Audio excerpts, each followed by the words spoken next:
2008. The largest, most complex, and most expensive machine ever devised by man was turned on. The Large Hadron Collider, or LHC, is a 17-mile-long ring of superconducting electromagnets buried approximately 300 feet beneath the ground near the city of Geneva on the Franco-Swiss border. Chilled to temperatures colder than the void of outer space, and generating a magnetic field more than 100,000 times that of the Earth's, this machine accelerates proton particle beams to a velocity just under the speed of light, and then smashes them together in particle detector chambers in order to break apart the nuclei and unloose the subatomic secrets of matter. At full power, the LHC produces roughly 600 million collisions per second, creating fleeting, minuscule atomic explosions up to 1 million times hotter than the interior of the Sun. The data collected from these collisions is processed by the worldwide LHC computing grid, one of the most extensive and powerful computing grids on the planet. The grid, as it is known, builds on the technology of the World Wide Web, which was invented at CERN in 1989. The Large Hadron Collider is the primary research instrument of the European Organization for Nuclear Research, otherwise known as CERN.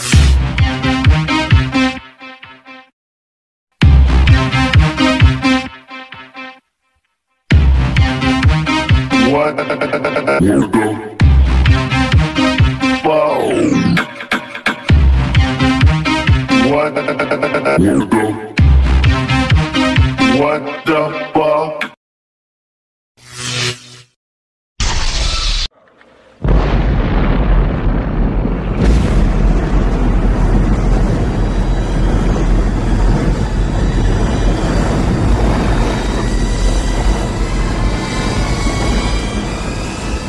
After the devastating detonations of Fat Man and Little Boy over Nagasaki and Hiroshima at the end of World War II, mankind was irrevocably thrust into the atomic age. In accordance with the inevitability thesis, which posits that once a technology is introduced into society, what follows is the inevitable development of that technology. The scientific community, impelled by military interests around the globe, became obsessed with the idea of harnessing the power of the mighty atom and unraveling the very fabric of physical reality at the subatomic level. CERN is the largest scientific consortium in the world, involving thousands of top physicists from 21 member states, all working in tandem to discover the fundamental elements that hold the universe together. While this admitted objective of CERN seems innocent enough, and even laudable in a sense, there are deep concerns about potential unintended consequences and probable occult intentions. When analyzing a scientific endeavor as costly and ambitious as CERN, it is essential that we have a realistic understanding of the mechanisms and machinations that have been propelling technological advancement in the modern era. In a perfect world, the greatest accomplishments of science would be the product of goodwill toward men and the desire for peace and prosperity. However, in the practical world, the world in which we live, the greatest accomplishments of modern science are often facilitated and funded by men who have anything but goodwill and peace on their minds. In many cases, the most groundbreaking technological advancements, such as in the case of jet propulsion, rocket science, and nuclear fission, have been intentionally directed by incredibly malevolent individuals for dark and dangerous purposes. Scientists are rarely the evil villains scheming sinister plots in secret laboratories that Hollywood has often portrayed, with a few glaring exceptions, of course, and are usually zealously dedicated to their particular field of study, with noble or benign intentions at heart. However, this kind of religious commitment to science can engender blind apathy, if not willful ignorance, concerning the overarching implications and ill intentions of the benefactors facilitating their work. This is certainly the case of the brilliant men and women working at CERN, most of whom naively believe that the prime objective of their research is to merely understand what the universe is made of and how it all started at the Big Bang. Unfortunately, what they fail to realize, apart from the fact that they are working from a false premise to begin with, is that their research is very likely being used to advance a hidden agenda, the conspirators of which are well aware of who created the universe and are absolutely intent on making war with him and enthroning another in his place. CERN is an acronym derived from the French rendition of the designation European Council for Nuclear Research, which was a provisional council organized in the early 1950s with critical backing from the United Nations, whose task was to plan for the construction of a multinational European research facility that would be dedicated to the study and advancement of nuclear physics. On the 29th of September 1954, the Provisional Council was dissolved and the European Organization for Nuclear Research, or CERN, was born. As an interesting side note, the infamous Bilderberg Group was also conceived that same year, exactly 4 months later, on the 29th of May. Both of these organizations enjoy diplomatic immunity. Although the Provisional Council had been dissolved, paradoxically, the acronym of CERN remained, even though it did not correspond to the title of the new organization. It was distinguished physicist and one of the key pioneers of quantum mechanics, Werner Karl Heisenberg, who had inexplicably insisted that the original acronym of CERN remain in effect, as Tom Horn elucidates in his book, On the Path of the Immortals. Werner Heisenberg understood quite well what quantum physics implied for humanity. Inherent within this theoretical realm, populated by obtuse equations and pipe-smoking scientists, lies what I call the Babylon potential. This is the secret knowledge, the scientific imperative, informed and driven by spiritual advisors, that the Bible cites as the key to opening a gateway for the gods. It is Ente Menaki, Baba Alu, the opening of the Abzu, the doorway to hell. Tom goes on to explain that, although Heisenberg may or may not have known it, CERN is an abbreviated title for an ancient Celtic deity called Cernunnos. Cernunnos, whose name means horned one, is thought to be the god of death and rebirth and the lord of the underworld. He is often depicted with rings or torques around his stag-like horns or in his hands, which may symbolize the circle of destruction and restoration that he represents. To further concretize this idea, Cernunnos is also depicted with a ring in one hand and a snake in the other. Because of the cycle by which it sheds its skin, the snake has ever been a mystical motif of death and rebirth, destruction and restoration. In a reversed esoteric adaptation, the rings of the Large Hadron Collider could be representative of the rings of Cernunnos, and, by further associative interpretation, may very well reveal CERN's prime esoteric objective. I believe it does, and will address it at the end of this analysis. I understand that drawing correlations between the acronym of CERN and deities from the ancient world may seem too forced and tenuous for critical minds, and I might be inclined to agree, if CERN had not evoked such correlations first.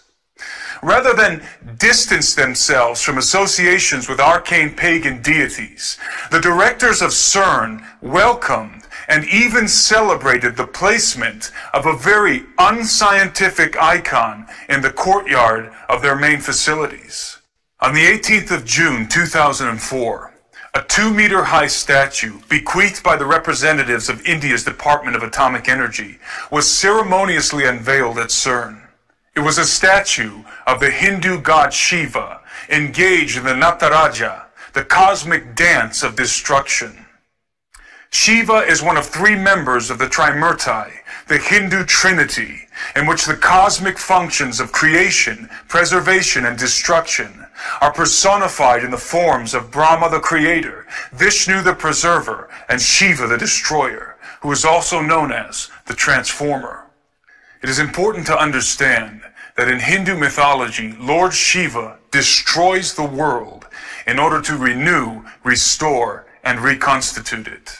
A commemorative plaque positioned next to the likeness of the dancing Shiva emblazons a quote from Austrian-born American physicist Fritjof Capra. It reads, in part, "Hundreds of years ago, Indian artists created visual images of dancing Shivas in a beautiful series of bronzes. In our time, physicists have used the most advanced technology to portray the patterns of the cosmic dance.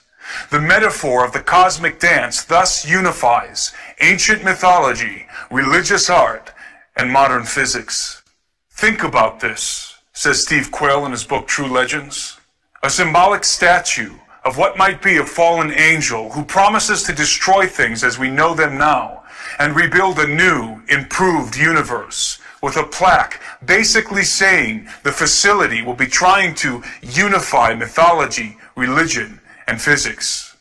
Skeptics will be quick to point out that the unifying of ancient mythology, religious art, and modern physics is only metaphorically represented in the dance of Shiva and has no practical application in the scientific activities of CERN.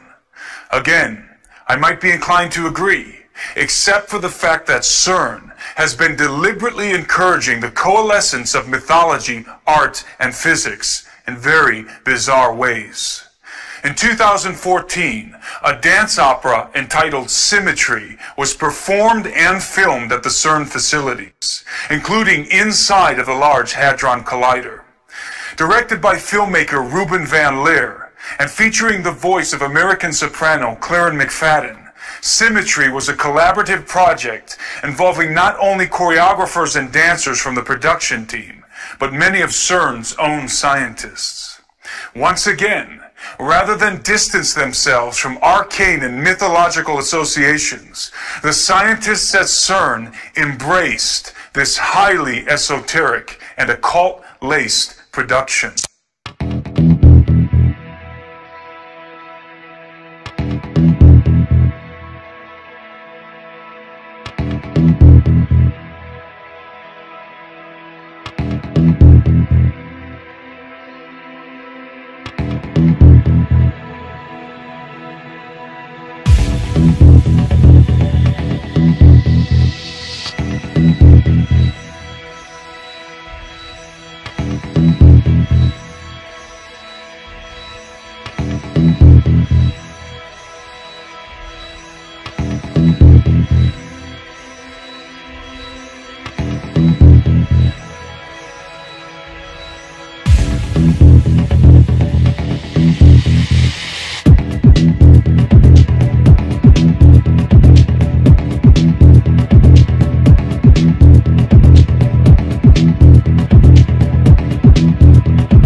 One could spend hours breaking down all of the deliberate esoteric insinuations in the trailer for the film alone.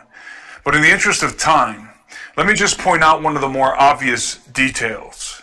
The name of the film's protagonist is Lucas, which also happens to be the actual name of the Slovakian dancer and choreographer who plays him.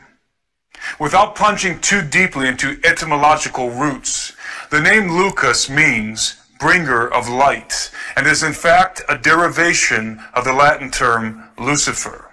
Of course, all of this could be purely coincidental, but given the overtly esoteric nature of the film, it is highly unlikely that the name of the main character is a consequence of happenstance, regardless of the filmmaker's intention.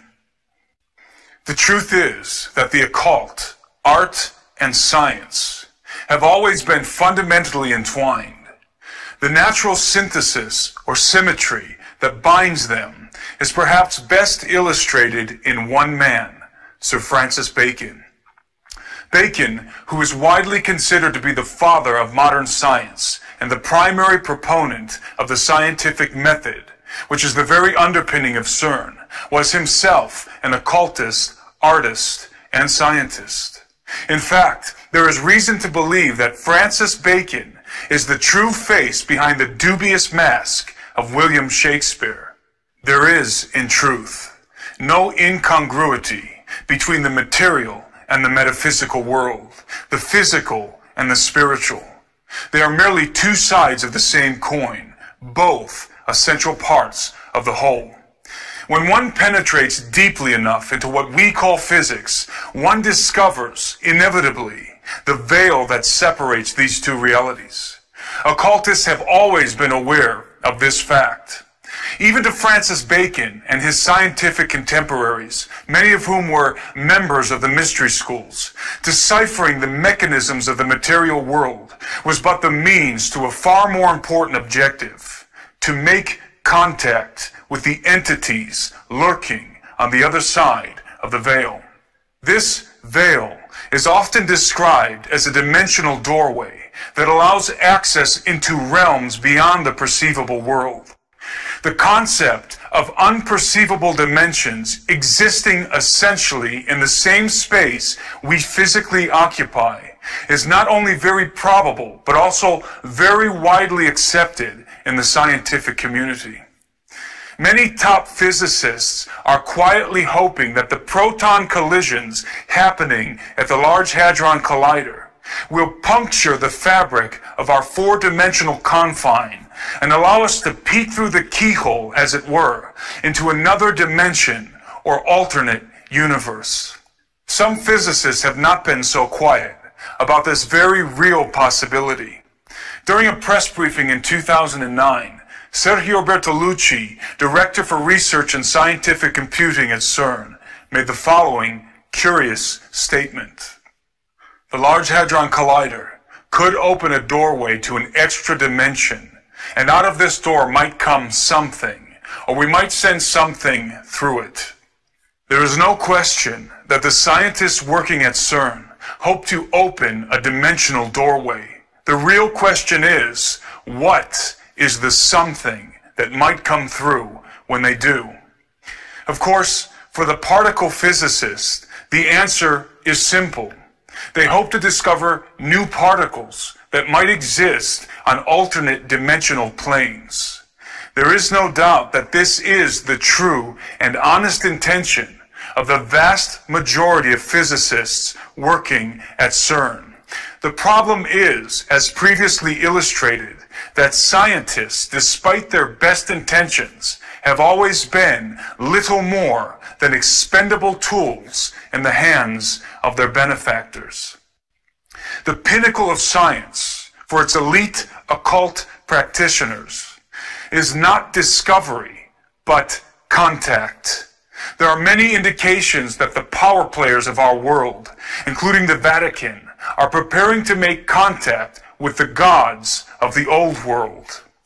Although I have not been able to confirm the validity of the following pictures, it appears that transparent panels containing arcane texts were photographed inside the CERN facilities by a group of Portuguese students from the Santa Cecilia Music Academy. The texts have been described as greetings or invocations written in ancient languages, including Aramaic, Hebrew, Mandarin, and Sanskrit. In the case of Sanskrit, the only people with the ability to read this sacred script, considered to be the language of the gods, are the scholars of the Vedas and Upanishads. If authentic, these panels may have been prepared for those somethings that might come through the dimensional doorway.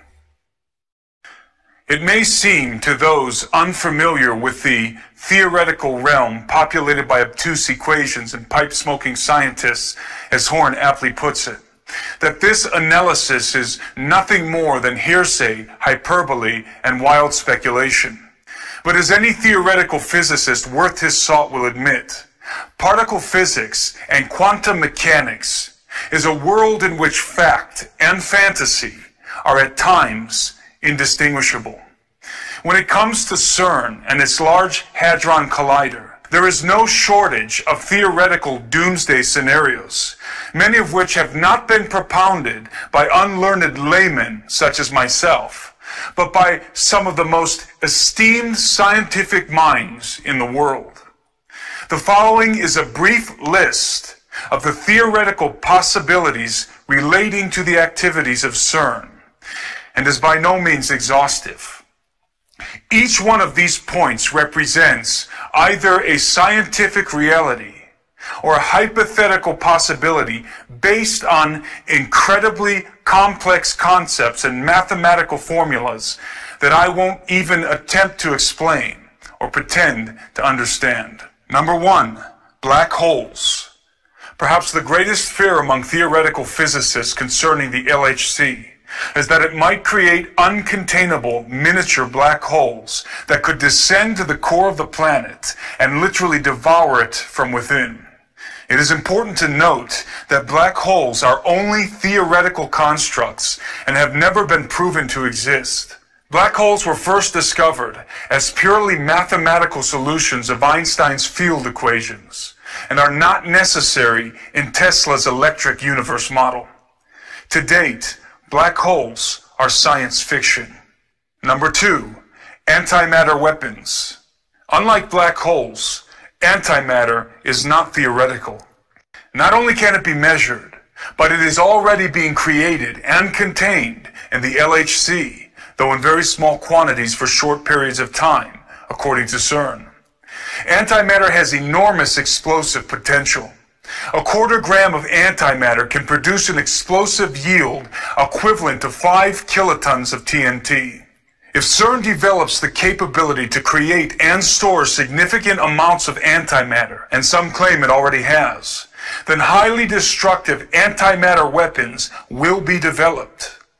The advantages of antimatter bombs, for example, are very great, and that they could produce atomic-level explosions without residual nuclear fallout.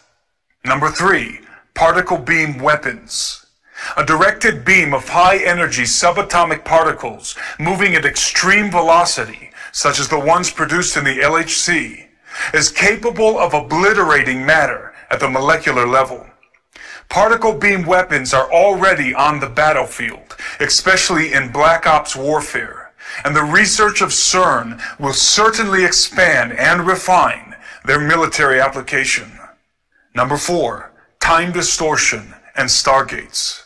It has been suggested that by colliding heavier subatomic particles, such as lead ions, which CERN will soon be doing, space and time could be distorted, creating what Einstein called a Rosen bridge or stargate, which is basically a wormhole between two different locations, dimensions, or periods of time.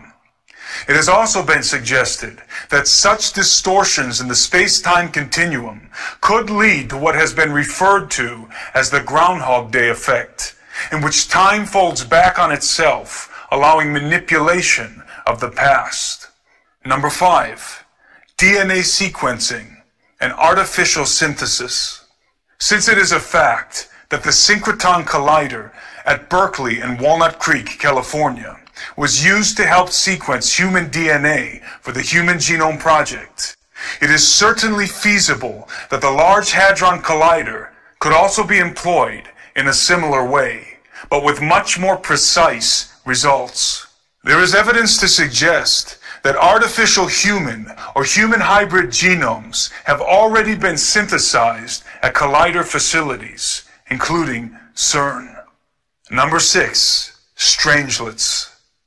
Produced from a quark-gluon plasma soup, sometimes generated after high-energy particle collisions, strangelets are the most explosive substance in the known universe, and according to theoretical physicists, were responsible for the explosion at the so-called Big Bang.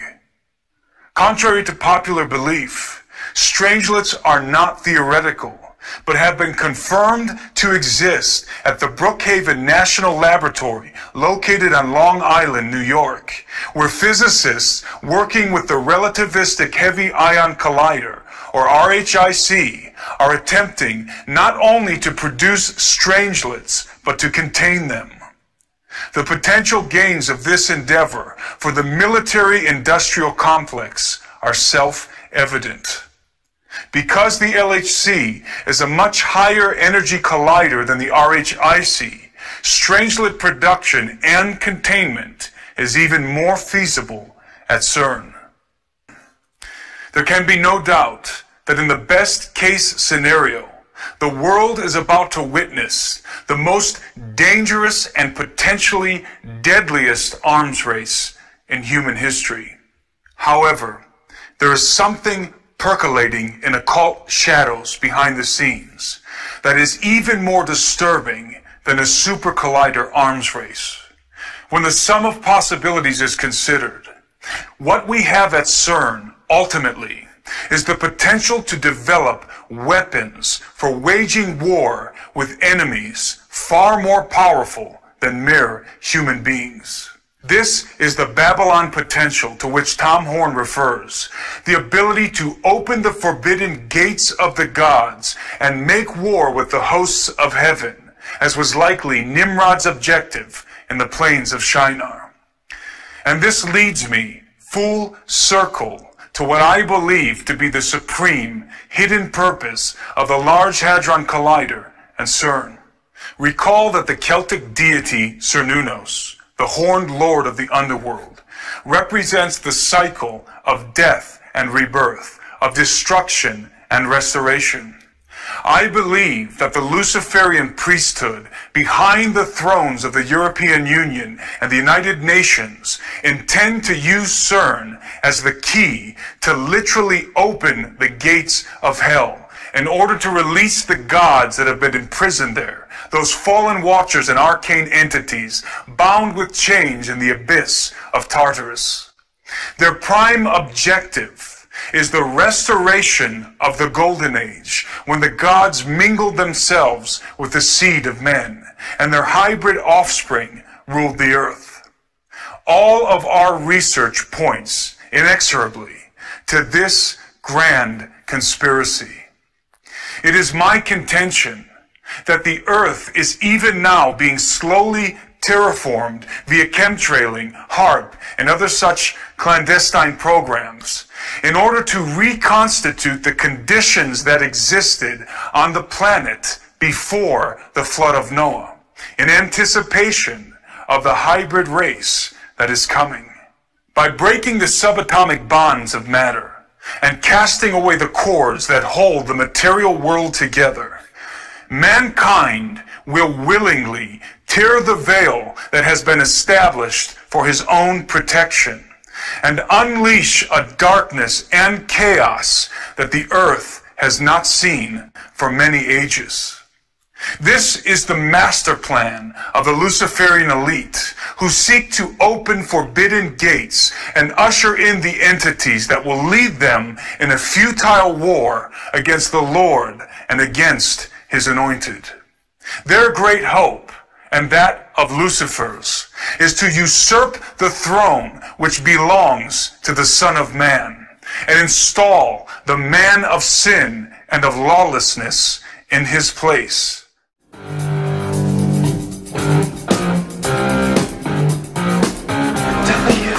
WTF, Gary?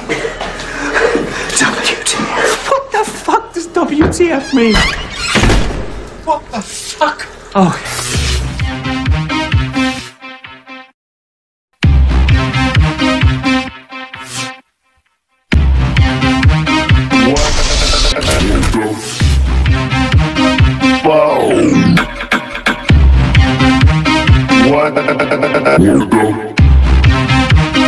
What the fuck?